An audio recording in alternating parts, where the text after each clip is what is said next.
Bienvenidos, testigos de las alianzas impías y de los acuerdos que cambian el curso de la historia, a un capítulo que resuena con la oscuridad de la traición política en el baúl de los días olvidados. Soy Cerberus, y hoy desenterraremos un día que, hace exactamente 86 años, selló el destino de millones y encendió la mecha de la catástrofe global más grande que la humanidad haya conocido. Hoy es 23 de agosto. En esta fecha de 1939, en la capital de la Unión Soviética, un apretón de manos entre dos figuras improbables, representantes de regímenes ideológicamente opuestos pero igualmente totalitarios, conmocionó al mundo. Hablamos de la firma del Pacto Molotov-Ribbentrop o Pacto de No Agresión Germano-Soviético. No fue un simple acuerdo. Fue una puñalada por la espalda a la paz, un cínico reparto de Europa Oriental que dio a Adolf Hitler la luz verde para desatar la Segunda Guerra Mundial. ¿Cómo pudieron dos enemigos mortales forjar tal alianza? ¿Y por qué el 23 de agosto de 1939 no es solo una fecha de un tratado diplomático, sino el día que simboliza la brutalidad de la Realpolitik, la fragilidad de la seguridad colectiva y la facilidad con la que la ambición puede corromper cualquier ideal? Prepárense, porque hoy abrimos un capítulo de la historia que nos habla de la paranoia del poder, la traición ideológica y el comienzo de un horror inimaginable. Para comprender la magnitud del shock y la traición del 23 de agosto de 1939, debemos transportarnos a una Europa al borde del abismo. Los años 30 habían sido una década de creciente tensión. En Alemania, Adolf Hitler había consolidado el poder del partido nazi, expandiendo sus fronteras con audacia, la remilitarización de Renania, la anexión de Austria, la ocupación de los Sudetes en Checoslovaquia y articulando una ideología racista y expansionista que prometía la creación de un vasto Tercer Reich a través del Lebensraum, espacio vital, en Europa del Este. En la Unión Soviética, Joseph Stalin había establecido un régimen totalitario brutal, con sus propias purgas masivas y planes de expansión comunista, mientras observaba con recelo los movimientos de Hitler.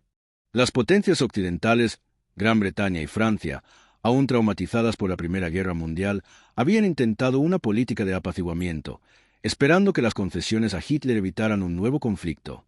Pero el 15 de marzo de 1939, Hitler rompió los acuerdos de Múnich e invadió toda Checoslovaquia. Esta agresión final hizo ver a Occidente la futilidad del apaciguamiento. Gran Bretaña y Francia emitieron garantías a Polonia, el siguiente objetivo obvio de Hitler, prometiendo defenderla en caso de agresión. La guerra era inminente, y la gran pregunta era, ¿quién se aliaría con quién? Durante meses, Gran Bretaña y Francia habían intentado, de manera tibia y a menudo desconfiada, negociar una alianza con la Unión Soviética contra la Alemania nazi. Pero Stalin desconfiaba profundamente de las potencias occidentales, a quienes veía como enemigos de clase y sospechaba que querían empujar a la URSS a una guerra con Alemania. Por su parte, Hitler tenía un dilema estratégico. No quería repetir el error del Kaiser Guillermo II en la Primera Guerra Mundial, luchando una guerra en dos frentes, Occidente y el Este. Necesitaba neutralizar a la Unión Soviética si quería invadir Polonia y evitar la intervención de Gran Bretaña y Francia. Y Stalin, por su parte, buscaba tiempo para fortalecer su ejército, devastado por sus propias purgas, y tenía sus propios planes expansionistas en Europa del Este. La escena estaba lista para una jugada de ajedrez geopolítica de una audacia asombrosa. Fue en este tablero de ajedrez donde la impensable alianza comenzó a gestarse en el más absoluto secreto.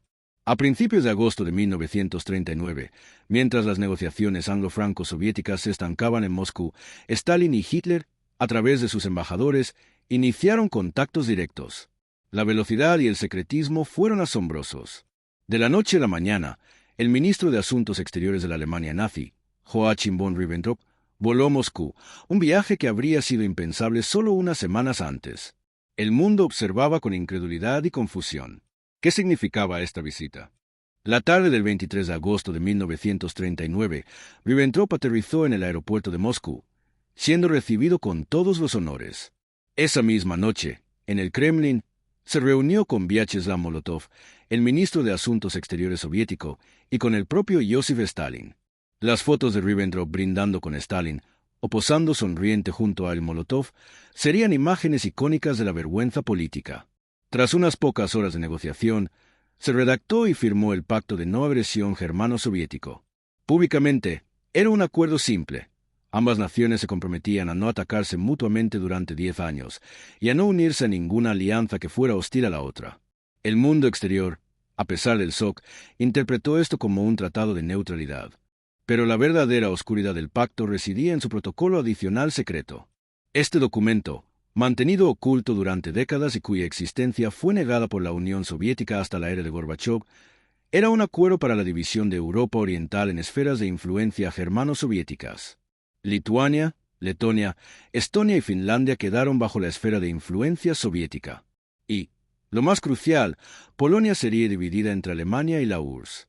Las fronteras futuras de los estados bálticos también fueron trazadas.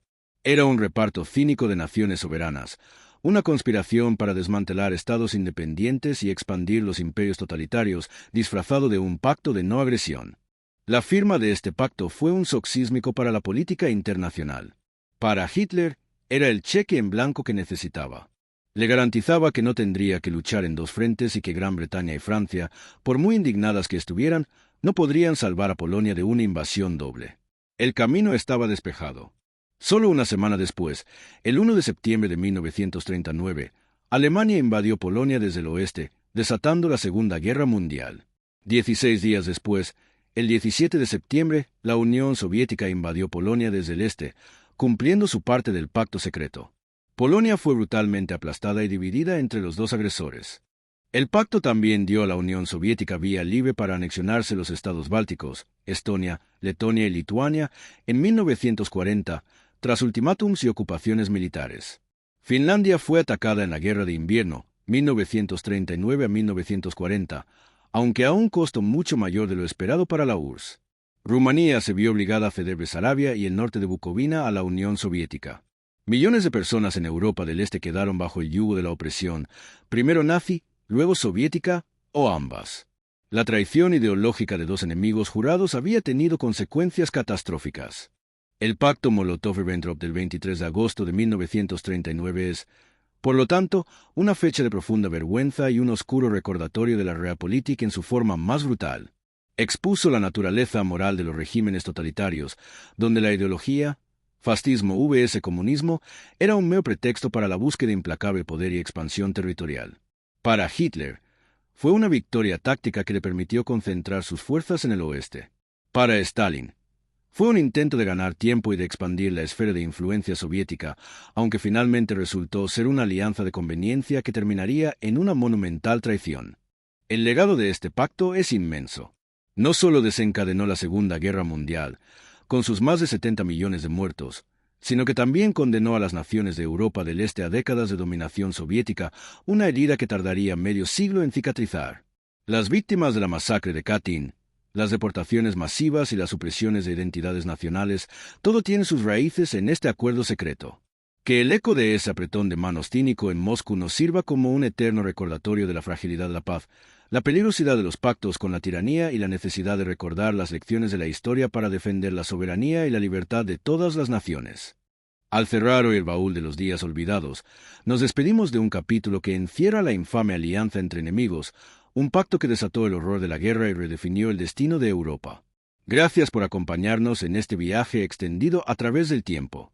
Si esta historia te ha fascinado, te ha conmovido o te ha hecho reflexionar sobre la política, la traición, la historia del siglo XX, te invito encarecidamente a que te suscribas al Baúl de los Días Olvidados en tu plataforma de podcast favorita, Spotify, Apple Podcast, Google Podcast o donde quiera que nos escuches.